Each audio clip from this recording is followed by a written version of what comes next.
Bapa yang kami sembah di dalam Tuhan Yesus Kristus, pada saat pagi ini, waktu yang indah Kau berikan bagi kami, untuk kami sama-sama memuji, menyembah Engkau, terlebih mendengarkan firman-Mu.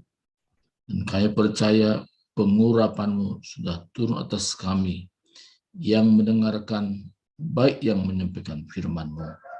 Di dalam nama Yesus Kristus, kami sudah berdoa. Amin. Saudara kasih Tuhan, nyanyian tadi yang Butiar sampaikan, mengikut Yesus keputusanku, itu satu nyanyian yang seringkali menyentuh hati saya yang terdalam. Ya, akhirnya waktu nyanyian didengarkan, rasanya air mata saya itu seperti pepaya yang ditusuk langsung keluar. Seperti itulah. Kenapa muncul seperti itu, saudaraku? Karena ada satu komitmen saya pribadi dengan Tuhan di tengah-tengah sebuah kesulitan yang saya hadapi. Dan saya begitu yakin dan percaya, hanya kekuatan Tuhan sajalah yang membuat saya mampu melewati segala bersifat onak dan duri.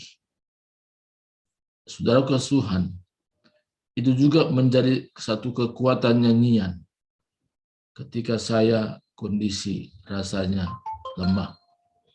Ketika pujian itu digaungkan, saya seperti mendapatkan kekuatan yang ekstra dari Tuhan.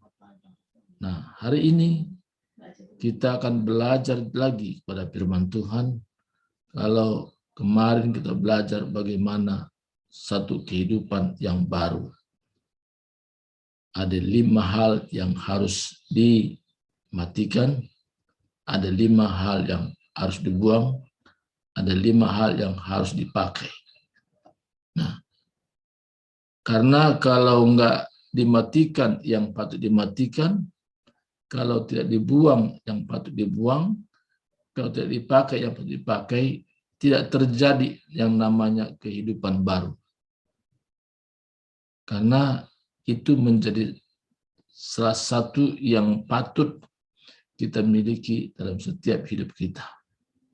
Sehingga kita menjadi saksinya dimanapun kita berada. Dan hari ini tema kita, Allah tidak membeda-bedakan orang. Saya baca dengan dasar ayat, janganlah kau menjadi serupa dengan dunia ini. Roh 12 ayat 1 ya.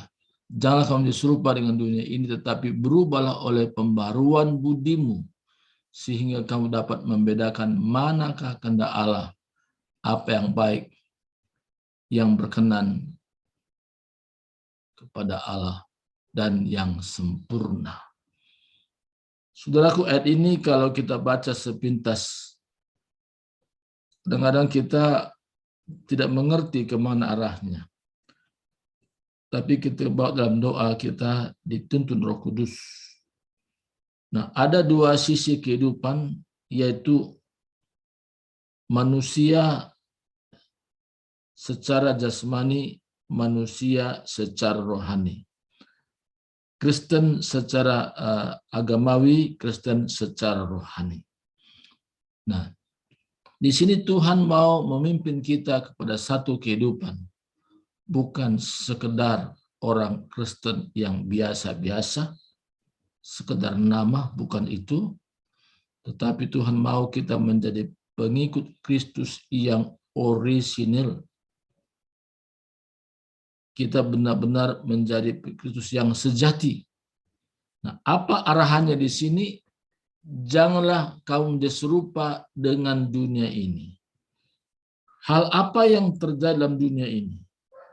Dunia ini berfokus kepada apa yang kelihatan dengan mata. Sehingga ada gap, ada jurang pemisah antara kaya dan miskin, ada orang berpangkat dengan hamba, antara orang yang dianggap berdosa dengan orang yang dianggap kudus, sehingga ada perbedaan-perbedaan, atau orang yang memiliki sesuatu yang dibanggakan dengan orang yang tidak punya apa-apa. Tapi Tuhan katakan, janganlah kau menjadi serupa dengan dunia ini. Jadi kebanggaan kita sebagai Kristus bukan apa yang kita miliki, tetapi karena kita sudah memiliki Yesus. Karena kita menjadikan Yesus sebagai pusat di dalam hidup kita. Kalau Yesus menjadi pusat, sehingga kita tidak ada lagi sedikit pun membedakan satu yang lain.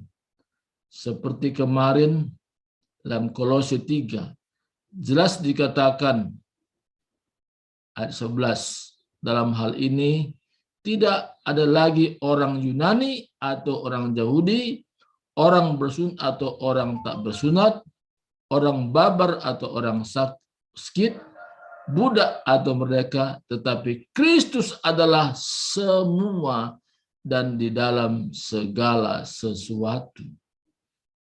Jadi kalau kita benar-benar dalam Kristus, kita tidak membuat perbedaan dengan orang lain. Karena kita sudah menyatu di dalam Kristus. Maka cara pandang kita bukan cara pandang seperti orang duniawi, tetapi berubahlah oleh pembaharuan budimu. Ada perubahan yang secara signifikan. Ada perubahan yang sungguh nyata. Karena kalau dulu kita berpikir dengan orang lain, kalau dia lebih berada dari kita, kita merasa, waduh, saya nggak ada apa-apanya. Kalau kita lihat lagi orang pendidikannya lebih tinggi dari kita tidak seperti pendidikan dia, waduh, saya nggak ada apa-apanya. Dan muncullah perasaan minder terjadi. Dan minder adalah sebuah penyakit yang harus disembuhkan. Tapi ketika kita memahami tentang firman Tuhan, kita tidak lagi ada perasaan minder. Kenapa? Karena Tuhan sudah pulihkan. Kebanggaan kita bukan dalam arti pendidikan, bukan dalam arti jabatan, bukan dalam arti kekayaan, tetapi kebanggaan kita bahwa ada satu kepastian jaminan Yesus sudah buat setiap orang yang percaya kepadanya dengan sungguh-sungguh.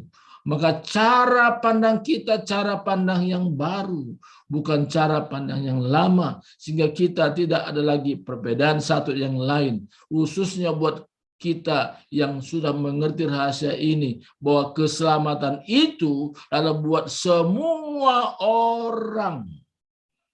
Jadi tidak ada bahasanya yang ini berbeda dengan yang lain, yang ini nanti masuk penderitaan, yang ini tidak.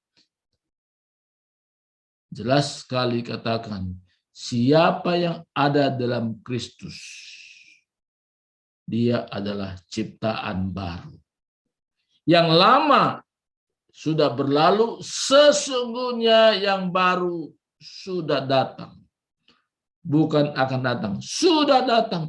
Ada perubahan yang secara nyata dalam kehidupan orang yang benar-benar pengikut Yesus yang sejati. Sehingga keselamatan itu bukan hanya buat satu bangsa, tapi buat semua orang yang percaya kepada Yesus Kristus. Dengan iman yang sama, iman yang dimiliki orang Batak, iman yang dimiliki oleh orang Jawa, orang Malaysia, orang dari Honduras, dari mana saja suku bangsanya, ketika memiliki iman yang sama, iman kepada Yesus Kristus, maka keselamatan itu diberikan sepenuhnya kepada dia. Kalau begitu, bagaimana pandangan kita ke depan? Kita punya hati bahwa saya tidak bangga kalau hanya saya sendiri selamatkan. Kebanggaan saya adalah orang-orang yang ada di sekitar saya pun diselamatkan. Jadi hati yang berbelas kasihan itu harus ada. Karena kemarin salah satu yang kita perlu pakai di dalam hidup kita, katakan, kenakanlah belas kasihan. Itu ciri yang nyata bagi kehidupan orang yang sudah diubahkan. Belas kasihan itu muncul dalam hatinya. Kenapa? Karena menyadari bahwa di luar Yesus tidak ada keselamatan. Di bawah kolong ini tidak ada nama lain yang diberikan kepada manusia yang olehnya dapat selamatkan, hanya di dalam Yesus Kristus saja. Maka saudaraku, dalam hal keselamatan ini tidak bisa kita membeda-bedakan satu dan yang lain. Mungkin sukunya berbeda, tapi kunci rahasia orang diselamatkan itu sama, yaitu beriman 100%. Apa yang Yesus buat di kayu salib itu buat semua orang. Kenapa? Karena Kristus mati untuk semua orang, supaya mereka yang hidup tidak lagi hidup untuk diri sendiri. Nah, ini poinnya betul. Bagaimana kita hidup tidak lagi hidup untuk diri sendiri. Cita-cita kita, tujuan hidup kita, fokus hidup kita, yaitu hidup untuk Yesus. Ini yang sangat penting kita pahami.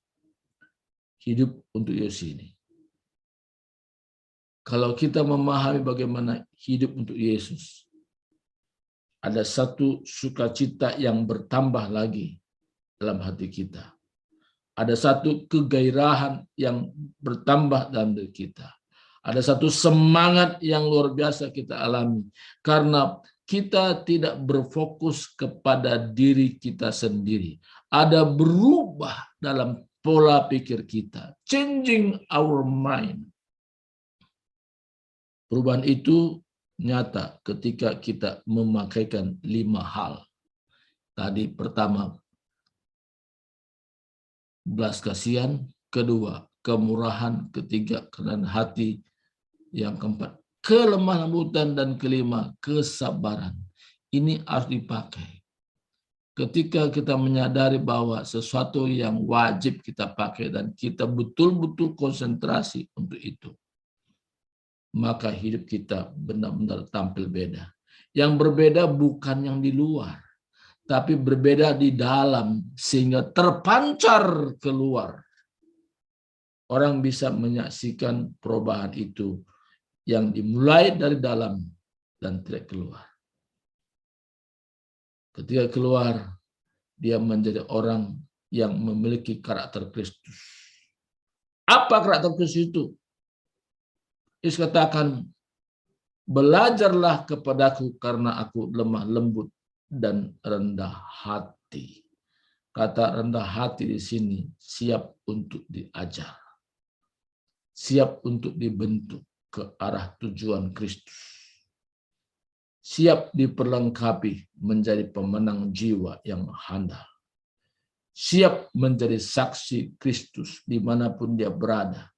Yang dia saksikan adalah pusatnya bukan dirinya, tapi pusatnya ada Yesus Kristus yang sudah mengubah hidupnya kepada satu kehidupan yang baru.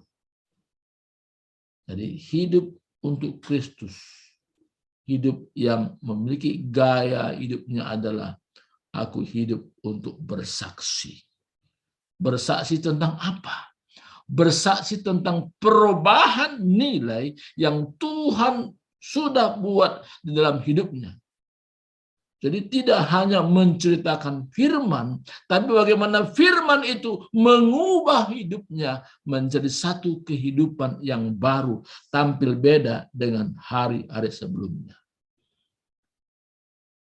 Tapi kalau ada hanya orang menceritakan firman, dari satu ayat ke ayat yang lain, terus-menerus seperti itu, tapi tidak punya kesaksian bagaimana Yesus Kristus melalui firman-Nya mengubah hidupnya, ini menjadi satu pertanyaan besar.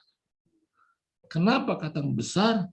Karena setiap Yesus itu mesti punya kesaksian bagaimana Yesus mengubah hidupnya melalui firman Tuhan yang dia renungkan setiap hari. Perubahan itu sungguh nyata. Saudara kasih Tuhan, saya punya kesaksian. Saya termasuk orang yang dulu mementingkan diri. Kalau dalam pikiran saya, apa yang orang lain perbuat untuk saya, apa yang orang lain lakukan untuk saya, apa yang orang lain beri untuk saya, berpusat saya. Tapi perubahan ini Tuhan buat di dalam hidup saya ketika saya diproses, dibentuk waktu sekolah Alkitab di BJ Malang. Dan itu terjadi karena saya juga merindukan perubahan itu. Dan saya katakan, Tuhan, inilah hidupku. Bentuklah hidupku seturut kehendak-Mu. Bukan kehendakku, tapi kehendak Tuhan. Penyerahan total kepada Tuhan. Totally surrendered to God. Ketika saya serang hidup saya, Roh Kudus bekerja. Roh Kudus bekerja ketika ada kerjasama antara kita sebagai manusia. Apa kerjasamanya? Dari kita sendiri pun merindukan perubahan itu. Dan Roh Kudus mengerjakan lebih lagi dari apa yang kita harapkan. Ketika perubahan terjadi, pola pikir saya berubah. Saya tidak lagi berpikir apa yang orang lain perbuat bagi saya. Tapi perubahan itu, apa yang aku buat untuk orang lain. Apa yang saya berikan buat orang lain. Apa yang bisa saya saksikan kepada orang lain. Bagaimana orang lain dikuatkan. Bagaimana orang lain diberikan semangat. Bagaimana orang lain diedukasi. Diberikan nilai-nilai supaya hidupnya berubah. Tidak lagi seperti biasa-biasa. Tetapi menjadi luar biasa dan dia bisa memiliki bagian potensi Tuhan dalam kehidupannya. Maka katakan the power of ada itu adalah mengembangkan setiap potensi partisipan ke arah tujuan Kristus. Saudara Tuhan, ketika saya pahami rahasia ini, saya tidak lagi berpikir dengan seperti dulu. Dan sampai hari ini perubahan itu sangat nyata. Saya tidak berpikir tentang kebutuhan saya, tapi kebutuhan orang lain. Bagaimana orang lain bisa dapat kekuatan baru. Bagaimana orang lain dia bisa bersemangat. Bagaimana orang lain mengerti dan memahami siapa itu Kristus. Mengapa Yesus mati di kayu salib. Dan itu bagian yang Tuhan taruh dalam hati saya. Menjelaskan kepada setiap orang. Dan sampai hari ini roh itu masih menyala-nyala. Ketika ada kesatuan roh Tuhan dengan roh kita, unity in the spirit, maka kita bagaikan kompor yang tidak mudah dipadamkan.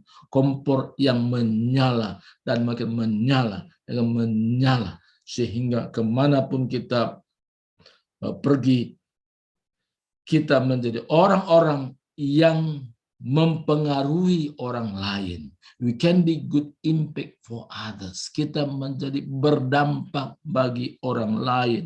Hidup kita benar-benar memiliki kehidupan yang baru seperti Tuhan harapkan. Sehingga mulai hari ini dan seterusnya, saya percaya kita tidak lagi membuat perbedaan.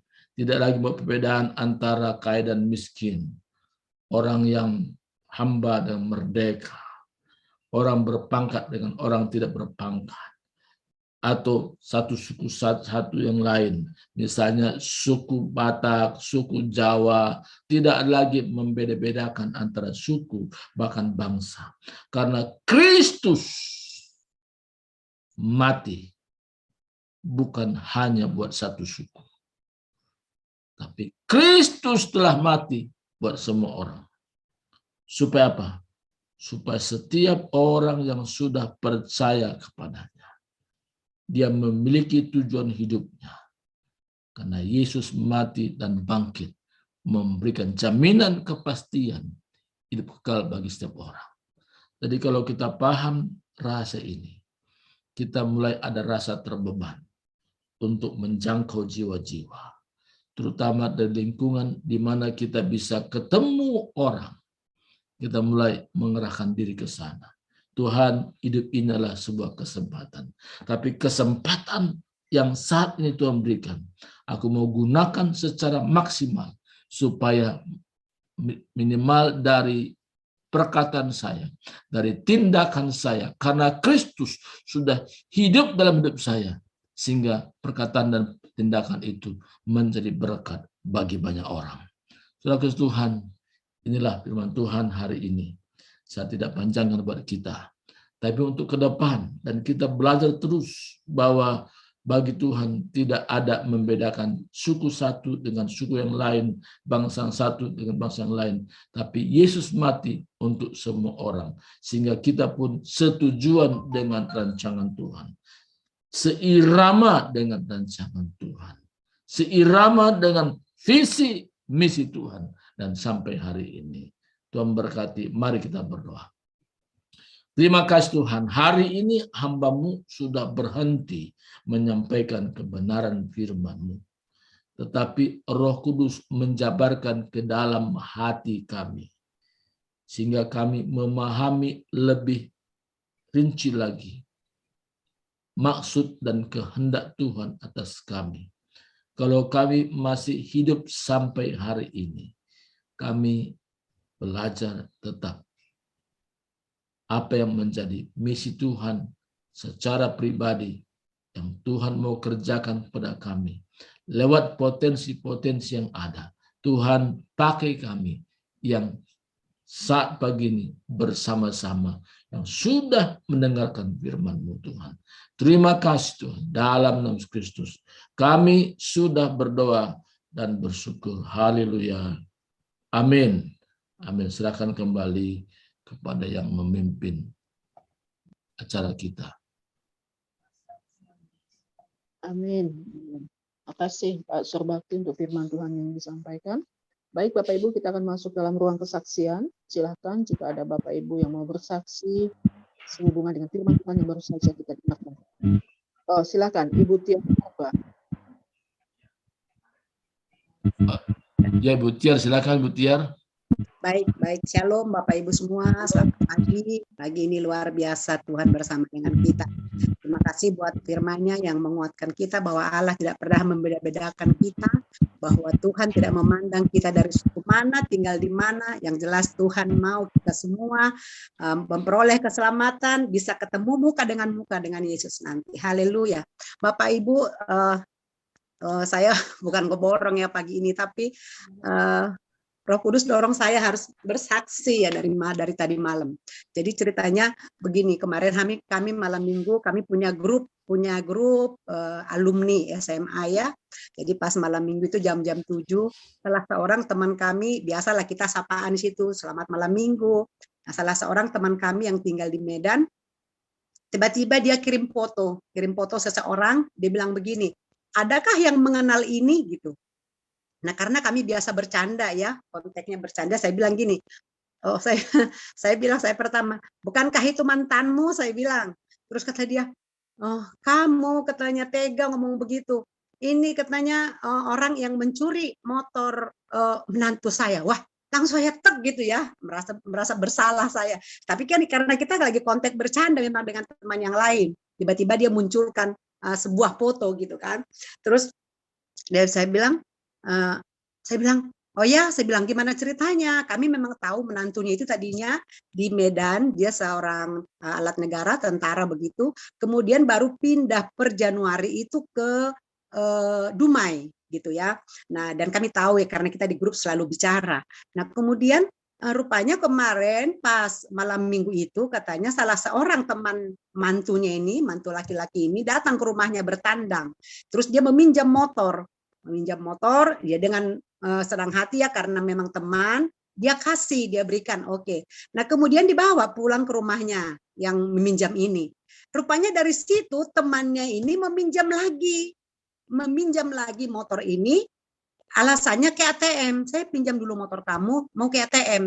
Nah ini juga karena memang teman, tapi memang katanya belum lama kenalnya. Dia kasih kunci, akhirnya dibawa nggak pulang-pulang. Itu Sabtu itu kan. Nah kemudian dia ceritakanlah begitu di chat itu, di grup kan. Jadi dia bilang ceritanya begini, seperti itu. Nah kemudian saya langsung tek gitu. Saya pikir saya berdoa, Tuhan kasihan gitu kan. Dia bilang bagaimana nanti menantuku kerja nggak punya kendaraan. Saya bilang begini, dalam nama Yesus kamu berdoa, kita berdoa. Nanti Tuhan sanggup kembalikan itu motor menantu kamu, disuruh nanti dikembalikan. Saya bilang gitu. Kita doa, saya bilang kan. Nah, itu motor dikembalikan. Dia itu habis dari ATM, dia itu jadi lupa dia kalau dia minjem. Nah, nanti itu dikembalikan, saya bilang begitu. Nah, memang kita doa ya, kita doa.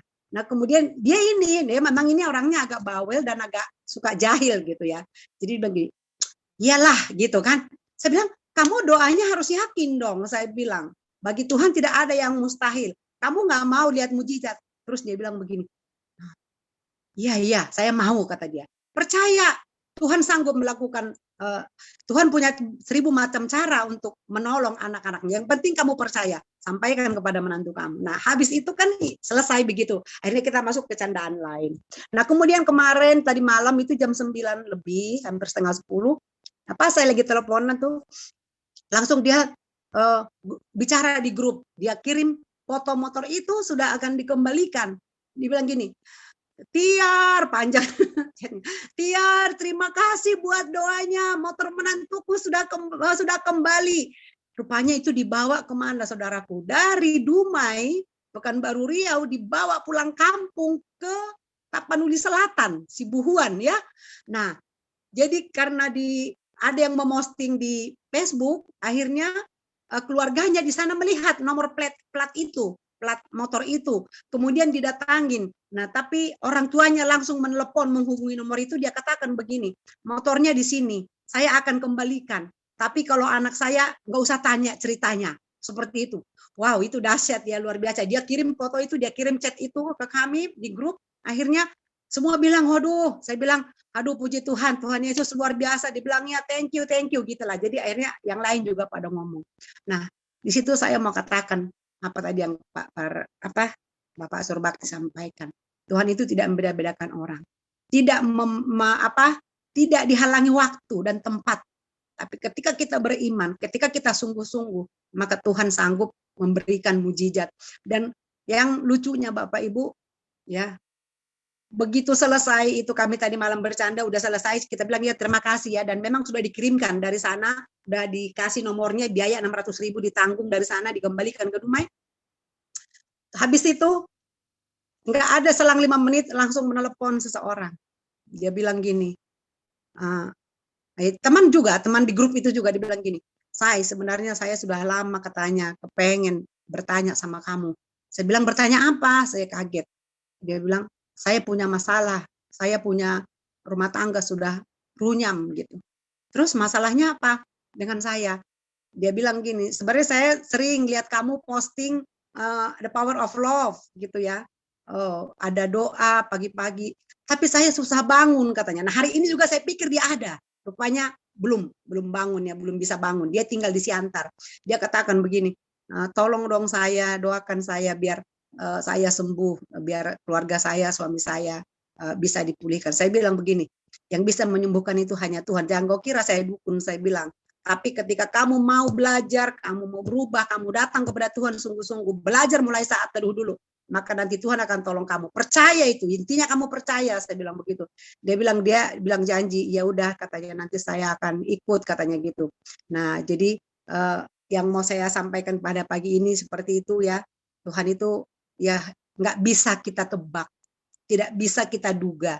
Bukan apa yang kita pikirkan yang dia kerjakan. Tapi seperti firman Tuhan di Yesaya 55, kalau dia sudah berfirman, kalau kita sudah yakin, sudah klik, maka itu akan terjadi. Nah, terima kasih buat pagi hari ini. Kita tetap semangat di dalam the power of love untuk bersaat teduh. Mari bersaat teduh bukan karena kita mau store muka, atau karena nggak enak, nanti Pak Surbakti nelpon. Nggak enak nanti Bu Tiar nanti telepon saya.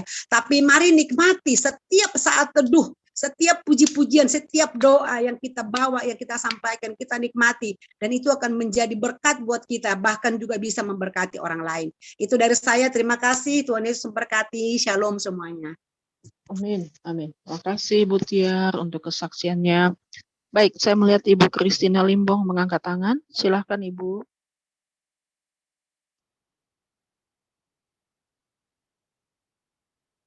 Mikrofonnya Ibu masih tutup. Saya sangat terinspirasi kemarin.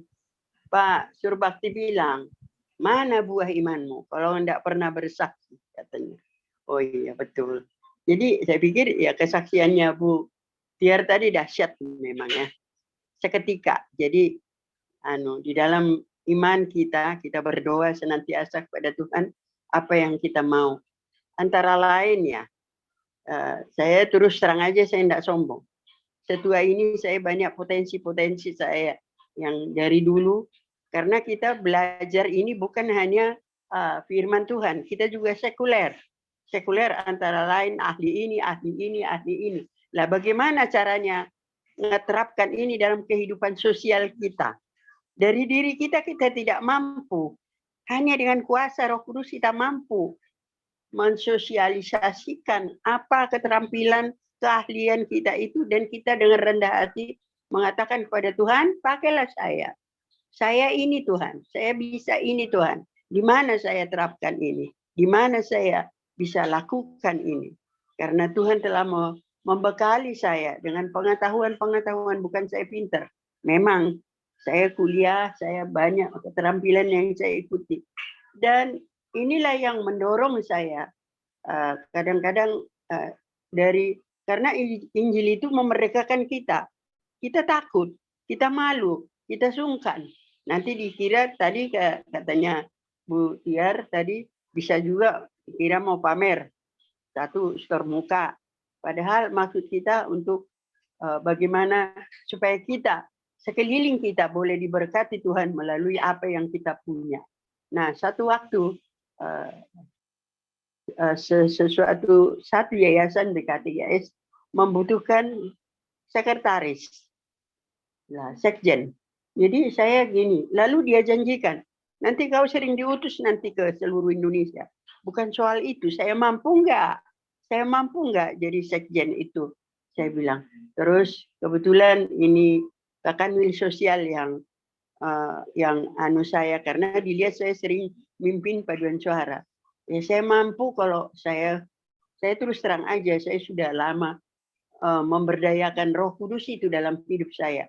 Setiap saya mau tampil, saya selalu berdoa, Tuhan, Roh Kudus tuntun aku, beri aku keberanian, beri aku hikmat untuk melakukan ini itu. Dan puji Tuhan, selalu aplaus, ya, selalu aplaus dari teman-teman. Maksud saya di situ, dari diri saya tidak mampu. Tapi dengan kuasa Roh Kudus, aku mampu melakukan banyak hal. Potensi-potensi yang ada pada saya bisa saya tularkan kepada semua orang. Dan ya, bukan karena bayaran, bukan karena harus dibayar. Tetapi saya seringkali, bahkan saya seringkali dibayar, saya kembalikan. Saya kembalikan untuk uang kas. Saya selalu bilang, karena Tuhan telah memberkati saya banyak hal. Jadi itulah Roh Kudus itu tadi yang menjadi andalan saya dalam hidup saya. Dikala saya presentase internasional, nasional, bahkan di kampung-kampung yang notabene mayoritas agama seberang, saya sanggup, saya mampu memilah-milah apa yang kadang-kadang yang ada umpamanya saya mau menyanyi, kebetulan saya bisa sedikit menyanyi, saya mau menyanyi. Yang ada Tuhan Yesusnya saya ganti dengan Allah. Tapi semua intinya tetap kekuatan Tuhan itu saya salurkan kepada semua orang. Bahwa kita tanpa Tuhan, kita tidak bisa berbuat apa-apa. Begitu juga saya. Di dalam perjalanan hidup saya, banyak saya diutus ke seluruh Indonesia dengan kemampuan saya yang minim. Saya dengan rendah hati mengatakan, saya melihat teman-teman saya ada yang MSI, yang bahkan ada yang profesor. Tapi saya mampu melakukan banyak hal karena kemurahan Tuhan. Bahkan Roh Kudus itu selalu menuntun saya. Satu waktu kami tidur di hotel berbintang di Jakarta. Jadi ada seseorang menelpon saya. Dia bilang begini, mari Bu Sinaga, mari bergabung, katanya. Waduh, saya Roh Kudus langsung saya, ada apa ini? Bergabung maksudmu apa? Saya bilang gitu kan. Ya, tahulah. Kamu dari mana? Saya utusan dari Jogja. Katanya, oh begitu. Kita ini duta-duta rohani. Walaupun kita berbeda agama, kita adalah duta-duta dari seluruh rakyat Indonesia. Kenapa kau cemari? Kau salah kamar. Tidak mungkin saya melakukan itu. Terus, wah, ya, saya langsung khotbahi dia. Itulah, kalau seorang suami itu, laki-laki itu, keluar dari pintu rumahnya, keluar dari pagarnya, sudah jadi milik orang. Kalau tidak beriman, saya bilang kan. Lalu, ya sudah, maaf Bu. Besoknya pagi-pagi breakfast, dia malu lihat saya. Maafkan saya Bu. Saya tetap maafkan kau, karena itulah. Coba orang lain, kamu sudah habis kau terjerumus, saya bilang kan. Jadi, katakanlah kepada dunia, saya harus tampil beda. Bukan dari kekuatan saya, bukan dari kehebatan saya, bukan karena saya profesor, master, atau doktor, tapi karena kuasa Roh Kudus memampukan saya untuk melakukan yang terbaik untuk Tuhan, terutama juga untuk sesama. Bahkan saya mengimani Kolose 3 ayat 23 dikatakan, lakukanlah segala sesuatu itu seperti untuk Tuhan. Upahmu bukan dari manusia yang kau bantu itu, tapi dari Tuhan, dari surga. Bahkan nanti anak cucumu akan menikmati hasil karyamu, kejujuranmu di hadapan Tuhan. Tuhan akan memberkati engkau dengan anak cucumu. Nah, saya sangat terinspirasi dengan itu, sehingga di dalam perjalanan hidup saya ini, begitu banyak tantangan yang saya hadapi. Bahkan yang kadang-kadang yang tidak, loh kok jadi begini Tuhan? Aku maksudku begini kok jadi sebaliknya. Tapi Tuhan berkata, indah pada waktunya. Dan indah pada waktunya. Dan banyak doa-doa saya betul terjawab. Mendoakan saudara-saudara saya. Ini ada lagi sekarang saudara saya yang sudah sekarat, umur 92. Tapi saya selalu bilang, kita harus berdoa terus untuk dia. Supaya dia mengingat bahwa kita ini akan ke sana. Bagaimana supaya surga itu kita dapat? Harus kita bertobat. Menyerahkan diri kepada Tuhan dengan kuasa Roh Kudus. Dia mampu, kita mampu membawa saudara kita ini kepada Tuhan. Supaya dia mendapatkan tempat di surga yang mulia itu. Dari malam saya berdoa terus untuk dia. Tapi masih sampai sekarang dia masih hidup. Anak-anaknya masih berdoa terus. Saya dampingi lagi. Sehingga mereka senang. Bayangkan dari Surabaya ke Tarutung sana. Kakak sepupu saya itu di Tarutung. Jadi saya selalu berdoa untuk mereka. Supaya si kakak ini yang sudah sekarat ini. Tapi masih bisa. Otaknya masih nyambung. Nah inilah tugas kita sekarang. Dan kalau kita sudah di dalam Tuhan itu tadi. Ada Roh Kudus. Tidak ada like and dislike. Maksudnya ada yang kita suka. Ada yang kita tidak suka. Bahkan kadang-kadang kita dibawa, kadang-kadang kita direndahkan. Tetapi kuasa Roh Kudus itu tadi memampukan kita untuk tampil bagaikan mutiara di tengah-tengah lumpur atau emas di tengah lumpur. Dan mereka boleh melihat Tuhan yang kita sembah itu Tuhan yang hidup. yang senantiasa menjaga, melihara, dan memberkati kita. Dan itu saya saksikan itu kepada dunia, dimanapun saya melayani, dimanapun saya posting, apapun selalu saya katakan dengan kuasa Roh Kudus itu, kita mampu melakukan perkara-perkara besar yang tidak pernah kita lihat, yang tidak pernah kita dengar, yang tidak pernah kita pikirkan akan terjadi. Nah, inilah tugas kita di The Power of Love ini ya. Banyak tantangan, bahkan seringkali ada orang mengatakan, aduh rugi saya, capek saya ikut Tuhan itu. Makin saya dekat dengan Tuhan, banyak tantangan, banyak ini. Loh, tapi selalu ada jalan keluar. Dan itu Tuhan izinkan itu dalam kehidupan kita untuk memurnikan iman percaya kita. Betul nggak? Kau itu ikut saya karena kau mengasihi saya, mengasihi sesama, atau mungkin ada maksud-maksud lain. Jadi kita makin dimurnikan, makin dibersihkan oleh Tuhan melalui masalah-masalah yang kita hadapi, dan bahkan kita mau merendahkan diri, minta maaf walaupun kita tidak bersalah. Walaupun kita tidak bersalah, tapi saya mampu minta maaf dan katakan itu kepada Tuhan. Tuhan Yesus, hanya Kau tempatku berlindung, tempatku memohon belas kasihan-Mu. Inilah yang menjadi kekuatan saya, apalagi di The Power of Love ini setiap pagi. Kadang-kadang secara manusia kita masih ngantuk ya. Apalagi saya tadi malam saya tidur jam 1. Harus bangun lagi jam sekian ini. Dan inilah yang menjadi kekuatan kita, bukan dari kekuatan manusia. Sehingga kita boleh tampil beda di tengah-tengah masyarakat yang majemuk ini, di tengah-tengah saudara-saudara kita yang notabene Kristen, tapi kelakuannya masih jauh daripada kasih Kristus itu, sehingga seringkali menampilkan yang mereka tampilkan adalah egonya, kehebatannya, bukan untuk melayani.